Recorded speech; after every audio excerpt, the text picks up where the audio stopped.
ಅಪೇತಕೃತ್ಯಂ ದ್ವೈಪಾಯನೋ ವಿರಹಕಾತರ ಆಜುಹಾವ ಪುತ್ರಾ ಇತಿ ತನ್ಮಯತಯಾ ತರವೋಪಿ ನೇದುಃ ತಂ ಸರ್ವಭೂತಹೃದಯಂ ಮುನಿಮಾನತೋಸ್ಮಿ ಯಸ್ಯಾನುಭಾವಮಖಿಲಶ್ರುತಿಸಾರಮೇಕಮಧ್ಯಾತ್ಮದೀಪಂ ಅತಿತಿತೀರ್ಷತಾಂ ತಮೋಂಧಂ ಸಂಸಾರಿಣಾಂ ಕರುಣಯಾಃ ಪುರಾಣಗುಹ್ಯಂ ತಂ ವ್ಯಾಸಸೂನುಮುಪಯಾಮಿ ಗುರುಂ ಮುನೀನಾಂ ನಾರಾಯಣಂ ನಮಸ್ಕೃತ್ಯ ನರಂ ಚೈವ ನರೋತ್ತಮಂ ದೇವೀಂ ಸರಸ್ವತೀಂ ತತೋ ಗ್ರಂಥಮುದೀರಯೇ. ಯೋನಿವೇಶ್ಯಾಹ್ವಯೋ ಜೀವಃ ತ್ವಜ್ಞಾನಾಂ ತದ್ವದೇವತು ಪ್ರಕಾಶತೆ ಪರೋ ದೇವಃ ತೇನ ಯಾಂತ್ಯಧರಂ ತಮಃ. ನಿನ್ನೆ ನಾವು ಸುಮಾರು 6ನೆಯ ಮಂತ್ರವನ್ನು ನೋಡಿದ್ವಿ. ಆ 6ನೆಯ ಮಂತ್ರದ ಸಾರವನ್ನು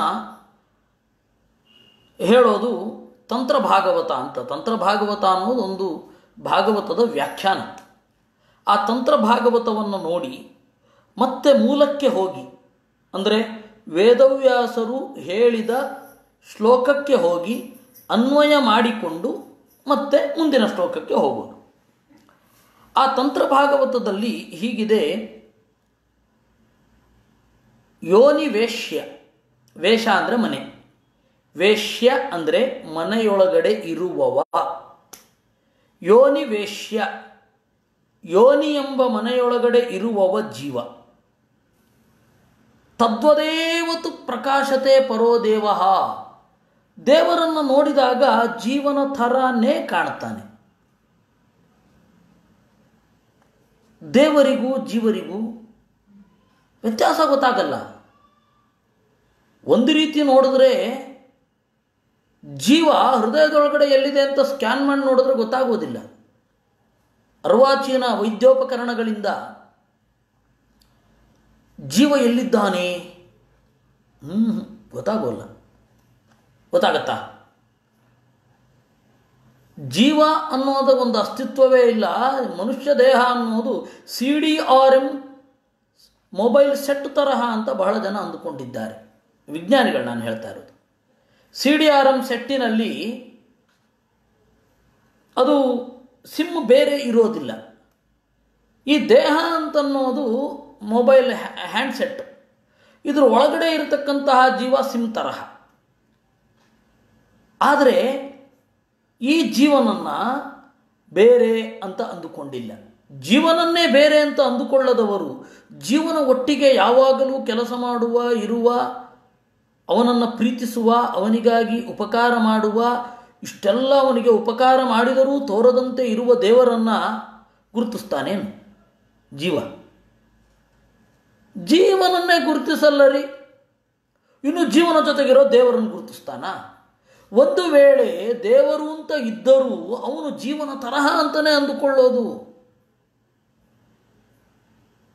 ಈಗ 2 ತರಹದ ವರ್ಗದವರು ಇದ್ದಾರೆ. ದೇವರ ಬಗ್ಗೆ ತಲೆಯೇ ಕೆಡಿಸಿಕೊಳ್ಳದವರು. ಅವರಿಗೆ ಜೀವನೇ ಗೊತ್ತಿಲ್ಲ, ದೇಹಾತಿರಿಕ್ತನಾದ ಜೀವ ಇದ್ದಾನೋ ಇಲ್ವೋ ಅನ್ನೋದು ಅವರಿಗೆ ನಗಣ್ಯ ಪ್ರಶ್ನೆ. ಈ ವಿದುರ ನೀತಿಯಲ್ಲಿ ಒಂದು ಮಾತು ಹೇಳ್ತಾರೆ: ಅಲ್ಪೇನ ತುಷ್ಯತೆ ಜೀವ ತಸ್ಮೈ ನೋಪದಿಶೇತ್ ಸ್ವಯಂ ಅಂತ. ಯಾರಿಗೆ ಸಪ್ತದಶೇಮಾನ್ ರಾಜೇಂದ್ರ ಆಕಾಶಂ ಮುಷ್ಟಿಭಿರ್ಘತಃ ಇಂದ್ರಸ್ಯ ಧನುರಾನಮ್ಯಂ ಎಂಚ ನಾಮಯತೋ ಮುಹು ಅಂತ. ಈ 17 ಜನ ಮೂರ್ಖರಿದ್ದಾರೆ. ಅವರಲ್ಲಿ ಒಬ್ಬರು ಆಕಾಶಕ್ಕೆ ಮುಷ್ಟಿಯಿಂದ ಗುದ್ದುವವರು ಅಂತ ಇಟ್ಕೊಳ್ಳಿ. ಇಂದ್ರಸ್ಯ ಧನುರಾನಮ್ಯಂ, ಕಾಮನ ಬಿಲ್ಲನ್ನು ಬಾಗಿಸಲು ಹೊರಟವರು. ಅದು ಬಿಸಿಲು ಕೋಲು ಅಂತ ಕೂಡ ಗೊತ್ತಿರಲ್ಲ ಅವ್ರಿಗೆ ಅಂತ. ಅವನು ಎಷ್ಟು ಮೂರ್ಖನೋ ಆ ತರಹದ 17 ಜನ ಮೂರ್ಖರಿದ್ದಾರೆ ಅಂತಾನೆ ವಿದುರ. ಆ 17 ಜನರಲ್ಲಿ ಒಬ್ಬ ಯಾರು ಗೊತ್ತಾ? ಅಲ್ಪೇನ ತುಷ್ಯತೆ ಜೀವ, ತೀರ ಮಿನಿಮಮ್ ನೆಸೆಸಿಟೀಸ್ ಅಂತ ಯಾರಿಗಿರುತ್ತೆ ಅವನಿಗೆ ಉಪದೇಶ ಮಾಡಲಿಕ್ಕೆ ಹೋಗಬಾರ್ದು. ಉಪದೇಶ ಮಾಡುವವನು ಮೂರ್ಖ ಆಗ್ತಾನೆ ಅಂತ. ಇವತ್ತಿನ ಊಟ, ಇವತ್ತಿನ ಬಟ್ಟೆ, ಇವತ್ತಿನ ನೆರಳು ಇಷ್ಟು ಸಾಕು ಅಂತನ್ನುವವನಿಗೆ ದೇವರು ಒಬ್ಬ ಇದನ್ನು ಕಣಯ್ಯ, ನೀನು ಉನ್ನತಿಗೆ ಇರಬೇಕು ಅಂತ ಉಪದೇಶ ಮಾಡಿದ್ರೆ ಎಷ್ಟು ಮೂರ್ಖತನ. ಅವರು ಮೊದಲನೇ ಲೆವೆಲಲ್ಲಿದ್ದಾರೆ, ಅವ್ರಿಗೆ ಹೇಳಲಿಕ್ಕೆ ಹೋಗಬಾರದು, ಅವ್ರಿಗೆ ಗೊತ್ತೂ ಆಗಲ್ಲ. ದೇಹಾತಿರಿಕ್ತ ಜೀವ ಇದ್ದಾನೆ ಅನ್ನುವ ಅರಿವೂ ಇಲ್ಲ. ಇನ್ನು ಎರಡನೇವರು ಇರ್ತಾರೆ, ದೇವರಿದ್ದಾನೆ ಅಂತೇನೋ ಒಪ್ತಾರೆ, ಆದರೆ ದೇವರು ಜೀವನ ತರಹ ಅಂತ ಚಿಂತನೆ ಮಾಡ್ತಾರೆ. ಜೀವನ ತರಹ ಅಂತ ಪ್ರತ್ಯೇಕ ಅಂದುಕೊಳ್ಳೋಲ್ಲ, ದೇವರ ಜೊತೆಗೆ ಕಾಂಟ್ರಾಕ್ಟ್ ಮಾಡಿಕೊಂಡ್ರೆ ಮುಗಿದೋಯ್ತು. ಈ ಸೆಮೆಟಿಕ್ ರಿಲಿಜನ್ಗಳೆಲ್ಲ ಹಾಗೆ ತಾನೆ, ದೇವರ ಜೊತೆ ಕಾಂಟ್ರಾಕ್ಟ್ ಮಾಡ್ಕೊಳ್ಳೋದು. ನಿನ್ನ ಇದನ್ನು ಮಾಡ್ಕೊಳ್ತೇನೆ, ನಿನ್ನ ಮತಕ್ಕೆ ಬರ್ತೇನೆ, ನೀನು ನನ್ನ ಯೋಗಕ್ಷೇಮ ನೋಡ್ಕೋಬೇಕು. ದೇವರ ಜೊತೆ ಒಪ್ಪಂದ ಮಾಡ್ಕೊಂಡಾಗ ಮಾಡ್ಕೋತಾರೆ. ಅವರೆಲ್ಲ ಇಂಥವರು, ಜೀವನ ತರಹ ನೋಡುವವರು. ಅವರಿಗೆ ಜೀವನೇ ಕಾಣೋಲ್ಲ, ಇನ್ನು ಜೀವನ ಜೊತೆಗೆ ಇರುವ, ಆಡುವ, ನಡೆಯುವ, ನಡುವ, ಜೀವನನ ಪ್ರೀತಿಸುವ, ತನ್ನ ಹೆಸರಿಲ್ಲದೆ ನಿಷ್ಕಾಮದಿಂದ ಉಪಕಾರ ಮಾಡುವ ದೇವರನ್ನು ತಿಳ್ಕೊತಾರೇನು? ಹೀಗೆ ದೇವರನ್ನು ತಿಳಿದುಕೊಳ್ಳೋದು ದೂರ ಉಳಿದು, ಆದ್ದರಿಂದಾಗಿ ಅಧರಂ ತಮಃ ಯಾಂತಿ, ಜೀವನ ತರಾನೇ ದೇವರು ಅಂತಂದುಕೊಂಡು ಕೆಳಗಡೆ ಬೀಳ್ತಾರೆ. ಸರ್ವಹೇತು ತಯೈವೈಷಂ ಪ್ರಾಣೋ ಜಾನಾತಿ ತತ್ವತಃ. ಇನ್ನು ದೇವರನ್ನು ತಿಳಿಬೇಕಾದ್ರೆ ಸರ್ವಹೇತುತಯ, ದೇವರು ಎಲ್ಲಕ್ಕೂ ಕಾರಣ ಅಂತ ತಿಳಿತಾರೆ. ನೋಡುವವನು ಯಾರು? ಮುಖ್ಯ ಪ್ರಾಣ ಮಾತ್ರ. ಯಾಕೆ ಅಂದರೆ ಪ್ರತಿಯೊಬ್ಬ ಜೀವರ ಒಳಗಡೆ ಇದ್ದು ಜೀವರ ಬೆಳವಣಿಗೆಯನ್ನು, ಅವರು ಯಾರೇ ಆಗಿರಲಿ, ಸಾತ್ವಿಕರು, ರಾಜಸರು, ತಾಮಸರು, ಅವರ ಒಳಗಡೆ ಇದ್ದು ಅವರ ಮಾನಸಿಕವಾದ ಬೆಳವಣಿಗೆಯನ್ನು ನೋಡಿ ದೇವರು ಹೇಗೆ ಬಳಸ್ತಾ ಇದ್ದಾನೆ ಅನ್ನೋದನ್ನು ಕಣ್ಣಾರೆ ನೋಡಬಲ್ಲವ ಒಬ್ಬ ಯಾರಾದರೂ ಇದ್ದರೆ ಅದು ಮುಖ್ಯ ಪ್ರಾಣ. ಯಾಕೆಂದರೆ ದೇವರ ಥರನೇ ಅವನು ಈ ಬ್ರಹ್ಮಾಂಡದ ಒಳಗಡೆ ಪೂರ್ಣ ವ್ಯಾಪ್ತ. ಅವನು ತ್ರಿಕೋಟಿ ರೂಪ ಅಂತ ಹೇಳ್ತಾರೆ ವಾಲ್ಮೀಕಿಗಳು ಕೂಡ. 3 ಕೋಟಿ ರೂಪ ಮುಖ್ಯ ಪ್ರಾಣನದಿದೆಯಂತೆ. ಅದೇನು ಹೊರಗಡೆ ಅಂತರ್ಯಾಮಿ ರೂಪ ಅಲ್ಲ, ದೇವರ ಜೊತೆಗಿರೋ ರೂಪ ಅಲ್ಲ, ಹೊರಗಡೆ. ಅಂಥದ್ದು ದೇವರ ಸಮವ್ಯಾಪ್ತ ಅವನಿದ್ದಾನೆ, ಅಂದರೆ ಬ್ರಹ್ಮಾಂಡದ ಒಳಗಡೆ ಮಾತ್ರ. ಆದ್ದರಿಂದಾಗಿ ಅವನು ನೋಡಿದ್ದಾನೆ. ತೇನಾತೌ ಚ ಪರೋ ದೇವ ತತ್ಪರಂ ಯಾತಿ ಕೇತವಂ ಇಂಧನಾನಯನೇ ತ್ವಗ್ನಿ ಯಥೈವ ನೀಯತೆ ತಾ. ಈಗ ಕಟ್ಟಿಗೆ ತಗೊಂಡು ಹೋಗ್ತಾನೆ, ಬೆಂಕಿ ತಗೊಂಡು ಬಾರೋ ಅಂದರೆ ಕಟ್ಟಿಗೆನೇ ತಗೊಂಡು ಹೋಗೋದು, ಅಥವಾ ಬತ್ತಿಯನ್ನು ತಗೊಂಡು ಹೋಗ್ತೀವಿ. ಏನು ಇಂಧನ ಅಂತಂದರೆ ಇಂಧಿ ದೀಪ್ತವು ಅಂತ, ದೀಪಕ್ಕೆ ಸಾಧನವಾದದ್ದು ಏನೇನೋ ಅದೆಲ್ಲವೂ ಇಂಧನವೇ. ಬತ್ತಿಯನ್ನು ಇಟ್ಕೊಂಡೋದ್ರು, ಬೆಂಕಿ ತಗೊಂಡು ಬಾರೋ ಅಂತಂದರೆ ಕೇವಲ ಬೆಂಕಿ ತೊಗೊಂಡ್ಬರ್ಲಿಕ್ಕಾಗಲ್ಲ. ಬೆಂಕಿ ಪಟ್ನವೋ, ಬೆಂಕಿ ಕಡ್ಡಿಯೋ, ಅಥವಾ ಉರಿತಾ ಇರುವ ಬತ್ತಿಯನ್ನು ಏನನ್ನೋ ತೊಗೊಂಡು ಹೋಗಬೇಕು, ಕಟ್ಟಿಗೆಯನ್ನು. ಹಾಗೆ ಕಟ್ಟಿಗೆಯನ್ನು ತೆಗೆದುಕೊಂಡು ಹೋದಾಗ ಒಳಗಡೆ ಬೆಂಕಿ ಇರುವ ಹಾಗೆ ಜೀವನ ಜೊತೆಗೆ ದೇವರಿರ್ತಾನೆ. ಕಟ್ಟಿಗೆ ಯಾವ ಆಕಾರದಲ್ಲಿರುತ್ತೋ, ಕಟ್ಟಿಗೆ ಹೇಗಿರುತ್ತೋ ಅಗ್ನಿ ಹಾಗೆ ಅಭಿವ್ಯಕ್ತ ಆಗತ್ತೆ. ಏವಂ ದೇಹಗತೋ ವಿಷ್ಣು ಸಹ ಗಚ್ಚೇನ್ ನಿಜೇಚ್ಛಯ. ನಾವು ಬೆಂಕಿಯನ್ನು ತೆಗೆದುಕೊಂಡು ಹೋದ ಹಾಗೆ ದೇವರು ಜೀವನ ಜೊತೆಗೆ ಯಾವಾಗಲೂ ಬರ್ತಾನೆ. ಆದರೆ ಬೆಂಕಿಗೆ ಇಚ್ಛೆ ಇರಲ್ಲ, ದೇವರಿಗೆ ಇಚ್ಛೆ ಇರುತ್ತೆ. ಕಟ್ಟಿಗೆಯ ಒಳಗಡೆ ಇರುವ ಬೆಂಕಿಗೆ ನಾನಿಲ್ಲಿಗೆ ಹೋಗಬೇಕು ಅಂತನೂ ಇರಲ್ಲ, ನಾನಿಲ್ಲಿಗೆ ಹೋಗಬಾರದು ಅಂತನೂ ಇರಲ್ಲ.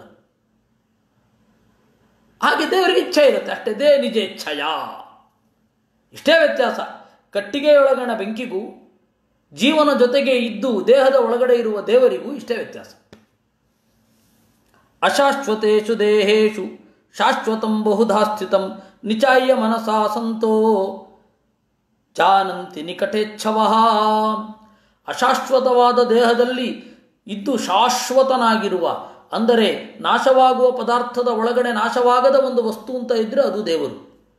ಅನಿತ್ಯವಾದ ಪದಾರ್ಥದ ಒಳಗಣ ನಿತ್ಯವಾದ ವಸ್ತು ಅಂತ ಇದ್ದರೆ ಅದು ದೇವರು. ಅಂತಹವನನ್ನು ತಿಳಿದು ನಿಶ್ಚಯಿಸಿ ಸಜ್ಜನರು ಜಾನಂತಿ ತಿಳಿಯುತ್ತಾರೆ. ಶಾಸ್ತ್ರಾದಿಗಳ ಮೂಲಕ ನಿರಂತರ ಪ್ರಯಾಣ ದೇವರೆಡೆಗೆ. ಅಜ್ಜನೆಡೆಗೆ ಮೊಮ್ಮಗನ ತಪ್ಪಡಿ ಹೆಜ್ಜೆ ಇರುವ ಹಾಗೆ ಜೀವರು ದೇವರನ್ನು ಕುರಿತು ತೊದಲು ಹೆಜ್ಜೆಗಳನ್ನು ಇಡ್ತಾ ಹೋಗ್ತಾರೆ. ಯಾಕೆ? ನಿಕಟೇಚ್ಛವ, ಹತ್ತಿರ ಹೋಗಬೇಕು ಅಂತ ಬಯಕೆ. ಇದು ತಂತ್ರ ಭಾಗವತದಲ್ಲಿದೆ ಈ ಶ್ಲೋಕಕ್ಕೆ ವ್ಯಾಖ್ಯಾನಭೂತವಾಗಿ. ಇನ್ನು ಇದಕ್ಕೆ ಮೂಲಭೂತವಾದ ವೇದ ಏನು? ವೇದವ್ಯಾಸರ ಅನುವಾದ ನೋಡಿದೆವು ನಿನ್ನೆ, ಮತ್ತೆ ನೋಡಲಿದ್ದೇವೆ. ಇದಾದ ಕೂಡಲೇ ಮೂಲಭೂತವಾದ ಶ್ರುತಿ ಇದೆ. ಯಾವ ಶ್ರುತಿಯನ್ನು ವೇದವ್ಯಾಸರು ತಮ್ಮ ಶ್ಲೋಕದಲ್ಲಿ ಪಡಿಮೂಡಿಸಿದ್ದಾರೆ ಅಂತ ಆ ಮೂಲ ಶ್ರುತಿ ನೋಡಬೇಕು. ಆ ಮೂಲ ಹೀಗಿದೆ: ಯೋ ಜೀವವದ್ಯೋ ನಿಶುಭಾತ್ಯನಂತೋ ಮೂಢೈಸ್ತಮೋಗೈರ್ಭರತಾಧಿಗಮ್ಯ ನಿಚಾಯತಂ ಶಾಶ್ವತಮಾತ್ಮಸಂಸ್ಥಂ ತದಿಚ್ಛವೋತ್ಮನ್ಯದಧುರ್ಮಹಾಂತಃ ಇತಿ ಕಮಠಶ್ರುತಿ. ಯಹ ಜೀವವತ್, ಯಾರು ಜೀವನಂತೆ ದೇಹದ ಒಳಗಡೆ ಇರ್ತಾನೆ.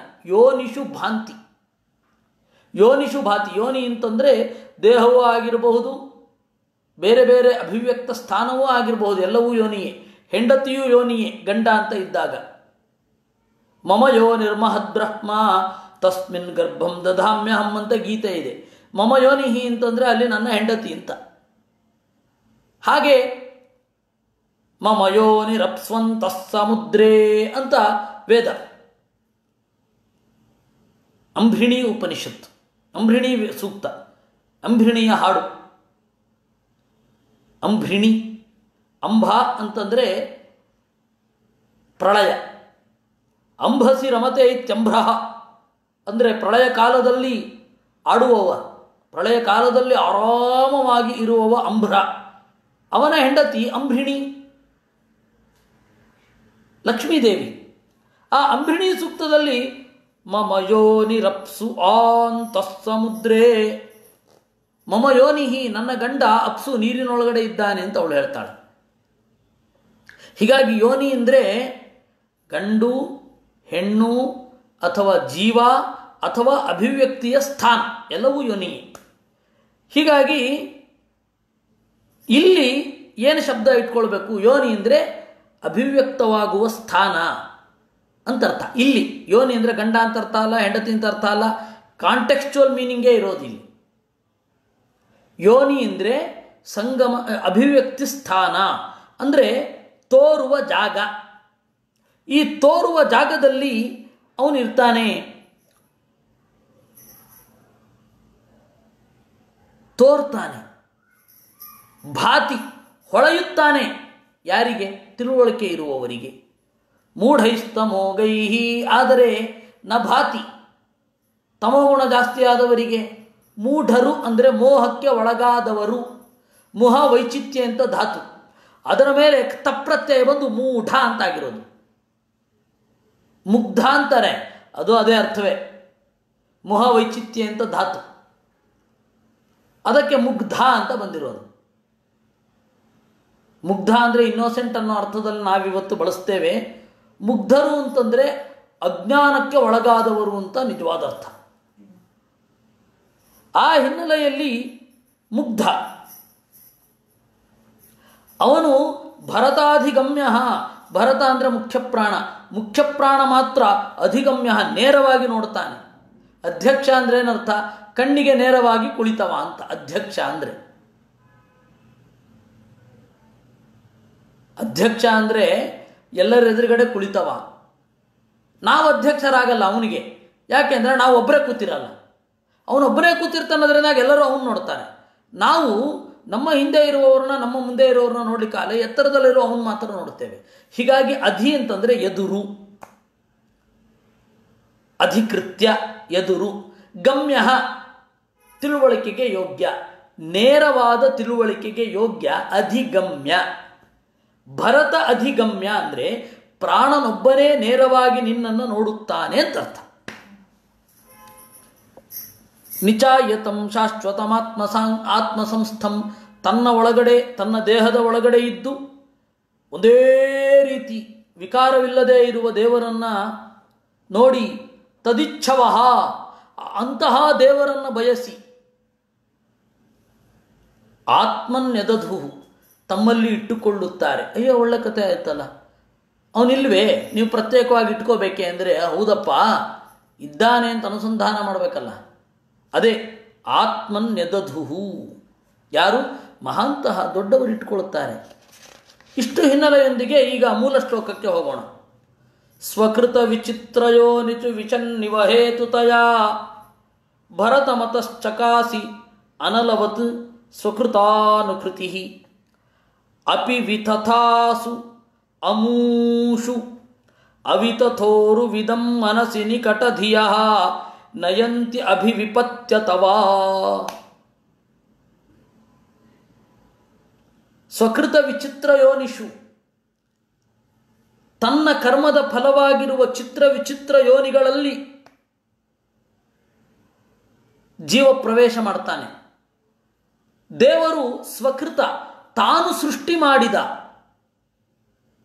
ವಿಚಿತ್ರವಾದ ಯೋನಿಷು ಜೀವರ ಒಳಗಡೆ ವಿಷನ್ನಿವ ಪ್ರವೇಶ ಮಾಡುವನಂತೆ ತೋರ್ತಾನೆ, ಅಂದರೆ ಜೀವನಂತೆ ತೋರುತ್ತಾನೆ.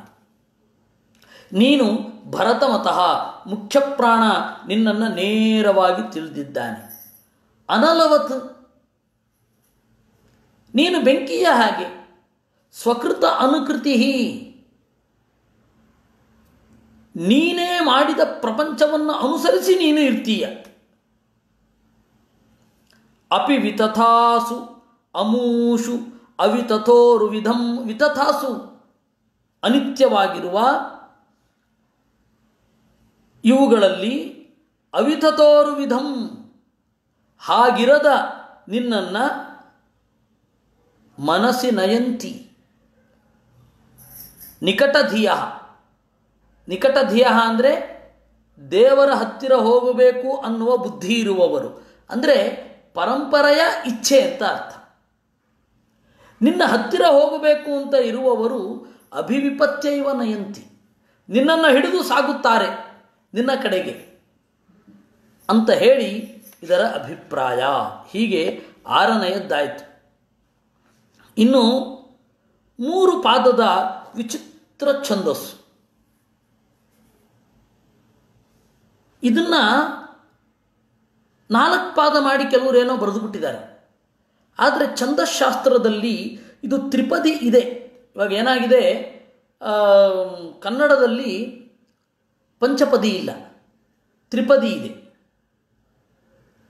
ಷಟ್ಪದಿ ಇದೆ ಕನ್ನಡದಲ್ಲಿ, ಸಂಸ್ಕೃತದಲ್ಲಿ ಷಟ್ಪದಿ ಇಲ್ಲ. ಸಂಸ್ಕೃತದಲ್ಲಿ ಚತುಷ್ಪದಿ ಮಾತ್ರ ಇರೋದು, 4 ಪಾದ.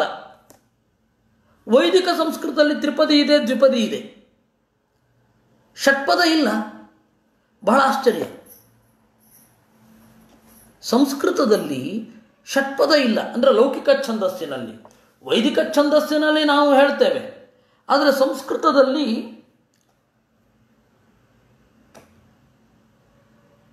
6 ಪಾದಗಳಿರುವುದಿಲ್ಲ. ಇವಾಗ ಇದು ಇದೆ, ಅದು ಹರಿಕಥಾಮೃತ ಸಾರ ಭಾಮಿನಿ ಷಟ್ಪದಿ.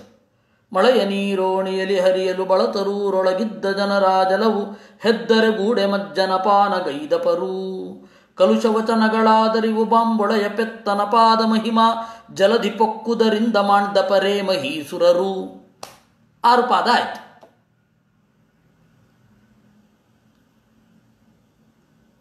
ಹಾಗೆ ಸಂಸ್ಕೃತದಲ್ಲಿ ಲೌಕಿಕ ಛಂದಸ್ಸಿನಲ್ಲಿ 6 ಪಾದ ಇರೋದಿಲ್ಲ. ವೇದದಲ್ಲಿ ಪ್ರಯೋಗ ಉಂಟು, ಲೌಕಿಕ ಛಂದಸ್ಸಿನಲ್ಲಿ 6 ಪಾದ ಇಲ್ಲ. ಇನ್ನು 7 ಪಾದ ಇರೋದು ಇದೆ, 8 ಪಾದ ಇರೋದು ಇದೆ,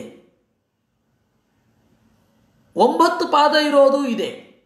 ನಿಮಗೆ ಒಂದು ತಮಾಷೆ ಗೊತ್ತಾ? ವೇದದಲ್ಲಿ 101 ಪಾದದ ಮಂತ್ರವೂ ಇದೆ. ಆದರೆ ಲೌಕಿಕ ಭಾಷೆಯಲ್ಲಿ 6ಕ್ಕೆ ಕೊನೆ. ಆ ಪಾದಗಳಲ್ಲಿ ವ್ಯತ್ಯಾಸ ಇದೆ. ತ್ರಿಪದಿ ಕನ್ನಡದ ರಗಳೆ, ಸರ್ವಜ್ಞನ ತ್ರಿಪದಿಗಳಿದೆ 3 ರಗಳೆಗಳು ತ್ರಿಪದಿ. ಸಾಮಾನ್ಯವಾಗಿ ತ್ರಿಪದಿ.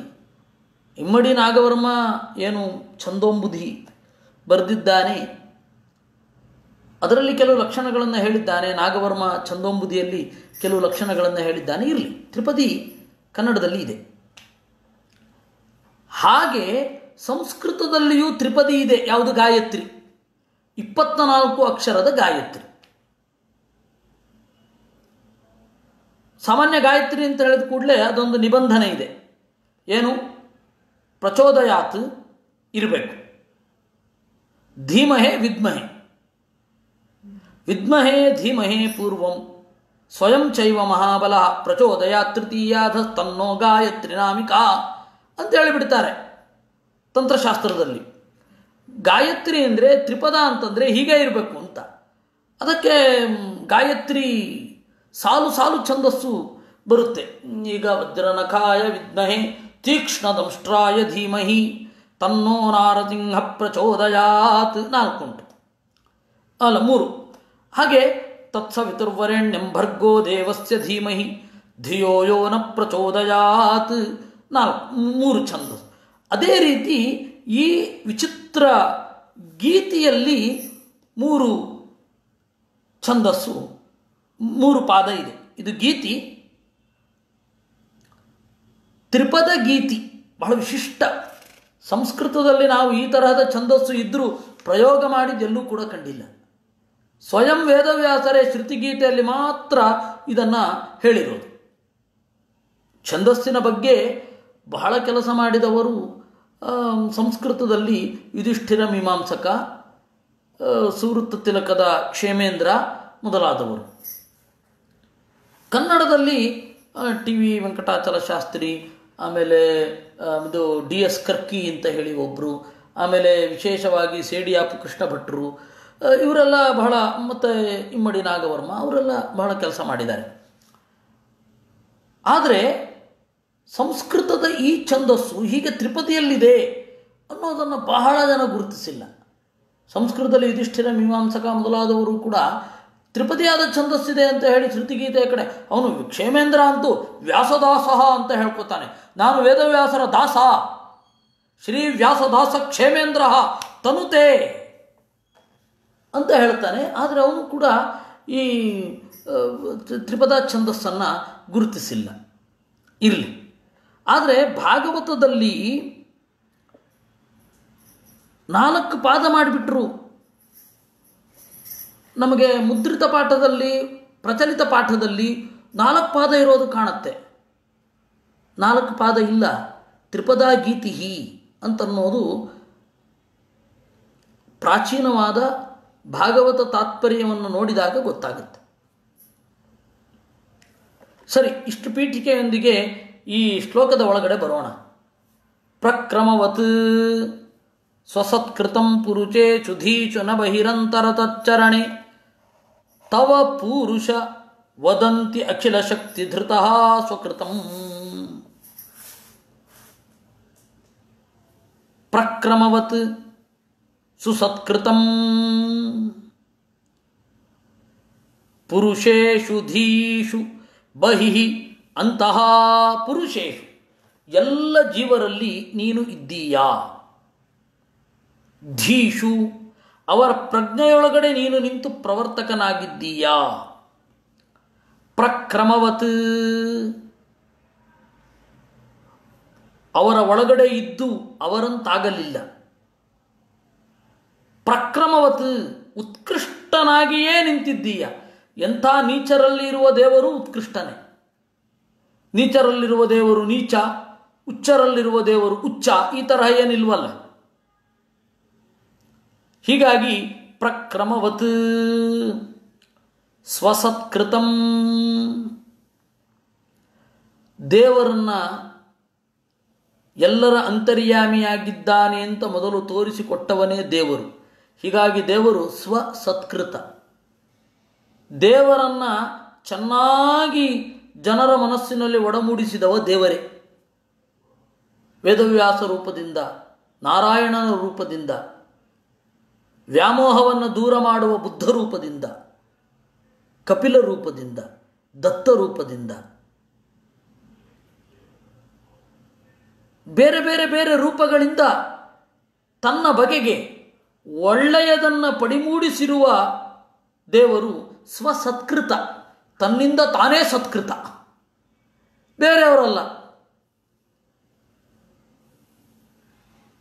ಅಂಡಾದ್ಯಂತರ್ಬಹಿಶ್ಚ, ಅವನು ಅಂತರ್ಬಹಿ ಅಂತ ಇದೆಯಲ್ಲ, ಬಹಿಹಿ ಅಂತಹ ಅಂತ ಶ್ಲೋಕದಲ್ಲಿದೆ. ಬ್ರಹ್ಮಾಂಡದ ಹೊರಗಡೆ ಒಳಗಡೆ ಇದ್ದು ತವ ಪುರುಷ ವದಂತಿ ಅಖಿಲ ಶಕ್ತಿಧೃತ ಸ್ವಕೃತಂ.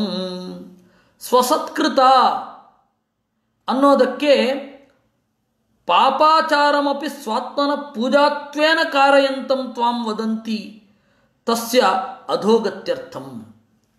ದೇವರು ಕೆಟ್ಟ ಕೆಲಸ ಮಾಡಿಸ್ತಾನೆ, ದೇವರು ತನ್ನನ್ನು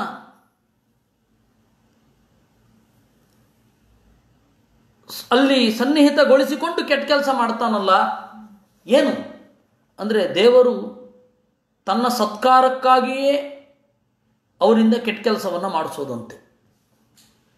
ಸತ್ಕಾರ ಅಂದರೆ ಪೂಜೆ, ಸುಖ. ದುರ್ಜನರು ಅಧೋಗತಿಗೆ ಹೋಗುವಳಿ ಅಂತ ಹೇಳಿ ಅವರಿಂದ ಕೆಟ್ಟ ಕೆಲಸವನ್ನು ಮಾಡಿಸ್ತಾ ಇದ್ದಾನೆ. ಅವನಿಗೆ ಮಾಡ್ಕೊಳ್ತಾ ಇರೋ ಪೂಜೆ ಅಂತ. ಪೂಜೆ ಅಂದರೆ ಸನ್ಮಾನ, ಸುಖ ಸಾಧನ. ಪೂಜಾ ಅಂದರೆ ಸುಖದ ನಿವೇದನೆ. ದೇವರು ಸ್ವಸತ್ಕೃತಂ, ಆ ಸ್ವಸತ್ಕೃತಂ ಅಂತನ್ನೋದನ್ನು ಆಚಾರ್ಯರು ಹೇಳಿದರು. ಅಸಚ್ಚರಣೆ ಪಾಪಾಚಾರೇ ಚ ಸ್ಥಿತ್ವ ಪಾಪಾಚಾರಮಪಿ ಸ್ವಾತ್ಮನಃ ಪೂಜಾತ್ವೇನೈವ ಕಾರಯಂತಂ ತ್ವಾಂ ವದಂತಿ ತಸ್ಯ ಅಧೋಗತ್ಯರ್ಥಂ. ಜೀವ ಮಾತ್ರ ಅಧೋಗತಿಗೆ ಹೋಗೋದು. ಅವನ ಒಳಗಡೆ ಇದ್ದು ಅತ್ಯಂತ ಪಾಪಿಷ್ಠವಾದ ಕೆಲಸಗಳನ್ನು ಏನು ಮಾಡಿಸ್ತಾನಲ್ಲ, ಅದು ಅವನು ಕೆಳಗಡೆ ಹೋಗಲಿಕ್ಕೆ ಅವ್ರ ಬಗ್ಗೆ ಮರುಕ ಆಗಬೇಕು ನಮಗೆ. ಅಯ್ಯೋ ದೇವರೇ, ಅವ್ರಿಗೆ ಗೊತ್ತಿಲ್ಲದೆ ಏನೆಲ್ಲ ಕೆಲಸ ಮಾಡ್ತಾ ಇದ್ದಾರೆ, ಎಂಥದ್ದು ಮಾಡ್ತಾ ಇದ್ದಾರೆ. ಒಮ್ಮೊಮ್ಮೆ ದೇವರು ಒಬ್ಬೊಬ್ಬರಲ್ಲಿ ನಿಂತು ಯಾವ ರೀತಿ ಕೆಲಸ ಮಾಡಿಸ್ತಾ ಇರ್ತಾನೆ ಅಂದರೆ, ಅಯ್ಯೋ ದೇವರೇ, ಅವನು ಏನೇನಾಗಬೇಡ, ಯಾರಿಗೇನು ಮಾತಾಡ್ತಾ ಇದ್ದಾನೆ ಅಂತ ಅನ್ನಿಸಿಬಿಡುತ್ತೆ. ಆದರೆ ಸೇಮ್ ಟೈಮ್ ನಾವು ಅವನಲ್ಲಿ ಇರುವ ದೇವರು ಕೆಟ್ಟ ಕೆಲಸವನ್ನು ಮಾಡಿಸ್ತಾ ಇರೋದು ಅವನ ಭೋಗದಂತೆ ಅಂತ ಅಂದ್ಕೋಬೇಕು. ಬಹಳ ವಿಚಿತ್ರ ಇದೆಲ್ಲ. ತಸ್ಮಾತ್ ಸರ್ವಂ ತವ ಸ್ವಕೃತಮೇವ ವದಂತಿ. ಅದರಿಂದಾಗಿ ಎಲ್ಲವೂ ನಿನ್ನದೇ, ಎಲ್ಲವೂ ನೀನೇ ಮಾಡಿಸೋದು. ಆ ಮಾಡಿಸಿದ್ರಿಂದಾಗಿ ಲೇಪ ಇಲ್ವಲ್ಲ ನಿನಗೆ, ಅದು ನಿನ್ನ ಗ್ರೇಟ್ನೆಸ್. ದೇವರು ಕೆಟ್ಟ ಕೆಲಸ ಮಾಡಿದ್ರಿಂದಾಗಿ ಪಾಪ ಏನು ಬರೋಲ್ಲ ಅವನಿಗೆ, ಅವರ ಸ್ವಭಾವದ ಅಭಿವ್ಯಕ್ತಿ ಮಾಡಿಸಿದ್ದಷ್ಟೆ. ಇದನ್ನ ಒಂದು ವೇದ ಹೇಳಿದೆ, ಅತ್ಯಂತ ಪ್ರಸಿದ್ಧವಾದ ವೇದ. ನಿಶುಸೀದ ಗಣಪತೆ ಗಣೇಶು ತ್ವಾಮಾಹುರ್ ವಿಪ್ರತಮಂ ಕವೀನಾಂ ನರತೆ ತ್ವತ್ಕ್ರಿಯತೆ ಕಿಂಚನಾರೇ ಮಹಾಮರ್ಕಂ ಮಘವನ್ ಚಿತ್ರಮರ್ಚ ಇತ್ಯಾದ್ಯ ಶ್ರುತಿ.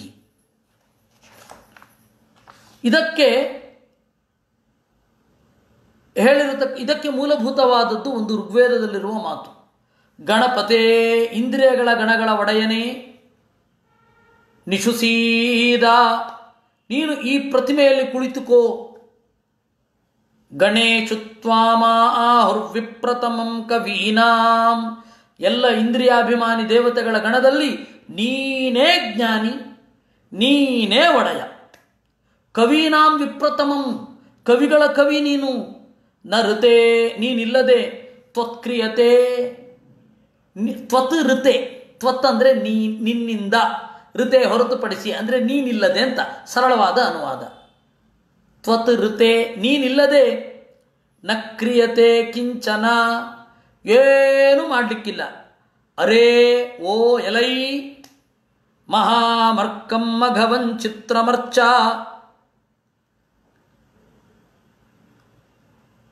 ನೀನು ನಿನ್ನನ್ನೇ ಪೂಜಿಸಿಕೊ.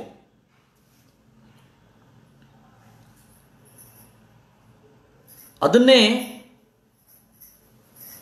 ಹೇಳಿದ್ದು. ಮಯಿ ಸ್ಥಿತೋ ಮದಂಗೇಶು ಸ್ವತಂತ್ರೋ ವ್ಯಾಪ್ತವಾನ್ ಹರಿಹಿ ಸರ್ವಶಃ ಸ್ವಾತ್ಮತಂತ್ರೋ ಮಾಂ ಸ್ವೇಚ್ಛೆಯ ವರ್ತಯತ್ಯಜಃ. ದೇವರು ಸ್ವತಂತ್ರ, ಅವನ ಇಚ್ಛೆಯಲ್ಲೇ ಅವನಿರ್ತಾನೆ. ಹೀಗಾಗಿ ಅವನೇ ಅವನ ಪೂಜೆಯನ್ನು ಮಾಡಿಸಿಕೊಳ್ಳಿ. ಅಂತ. ನಾವು ಪ್ರಯತ್ನ ಪಡೋದು, ನಾವು ಇಚ್ಛೆ ಪಡೋದನ್ನು ಬಿಡಬಾರದು. ಇಚ್ಛೆ ಬೇಕೇ ಬೇಕು. ಇಚ್ಛೆ ಇಲ್ಲದಿದ್ದರೆ ಅದು ಸಮರ್ಥ ಆಗಲ್ಲ. ಇಚ್ಛೆ ಇಲ್ಲದಿದ್ದರೆ ಅದು ಅಸಂಗತ. ಇಚ್ಛೆ ಇರಬೇಕು. ನಾವು ದೇವರು ಎಲ್ಲ ಸಲಕರಣೆಗಳನ್ನು ಮಾಡಿಕೊಟ್ಟಿದ್ದಾನೆ. ಇಚ್ಛೆ ಮಾಡಿದ್ರೆ ಸಾಕು, ದೇವರು ಅವನ ಪೂಜೆಯನ್ನು ಅವನು ಮಾಡಿಸ್ಕೋತಾನೆ ಅನ್ನುವ ಎಚ್ಚರ ಇರಬೇಕು. ಜೀವನ ಕರ್ತೃತ್ವ ಅಂತನ್ನೋದು ಇಚ್ಛೆಗೆ ಬಂದು ನಿಲ್ಲತ್ತೆ. ಅದರ ಪರಿಸರವನ್ನು ಒದಗಿಸಿದ್ದು ಇರುತ್ತೆ. ಆದ್ದರಿಂದಾಗಿ ಹೇಳ್ತಾರೆ, ನ ಋತೆ ತ್ವತ್ಕ್ರಿಯತೆ ಕಿಂಚನ ಆರೇ ಮಹಾಮರ್ಕಂ ಮಘವನ್ ಚಿತ್ರಮರ್ಚ. ನಿನ್ನನ್ನು ನೀನೇ ಪೂಜಿಸಿಕೋ, ನಾವು ಅಷ್ಟು ಅಸ್ವತಂತ್ರರು ಅಂತ. ಇನ್ನು ಮಹಾಮರ್ಕಂ, ನೀನು ಅರ್ಚನೀಯ, ಪೂಜೆಗೆ ಯೋಗ್ಯ. ಪೂಜೆಗೆ ಯೋಗ್ಯರಾದವರಲ್ಲೇ ಅಗ್ರಗಣ್ಯ. ಮಹಾ ಅರ್ಕಂ ಅರ್ಚತೆ ಇತ್ಯರ್ಕಃ ಅಂತ. ಮಹಾಮರ್ಕಂ ಮಘವನ್ ಚಿತ್ರಮರ್ಚ ಅಂತ ಹೇಳಿ ಅದರ ಸ್ತೋತ್ರ.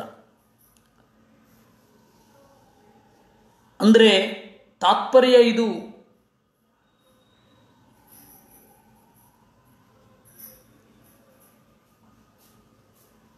ದೇವರು ಪಾಪಿಷ್ಠರ ಒಳಗಡೆ ನಿಂತು ಕೆಲಸವನ್ನು ಮಾಡಿಸ್ತಾನೆ. ಅವನಿಗೆ ಅದರ ಲೇಪ ಇರಲ್ಲ. ತಾಯಿಯು ಊಟ ಮಾಡಿಸ್ತಾಳೆ ಮಗುವಿಗೆ. ಮಗು ಊಟ ಮಾಡುತ್ತೆ, ಹೊಟ್ಟೆ ತಾಯಿಗೆ ತುಂಬಲಿ ಅಂದರೆ ಏನರ್ಥ? ಹಾಗೆ ಇದು. ಅದರಿಂದಾಗಿ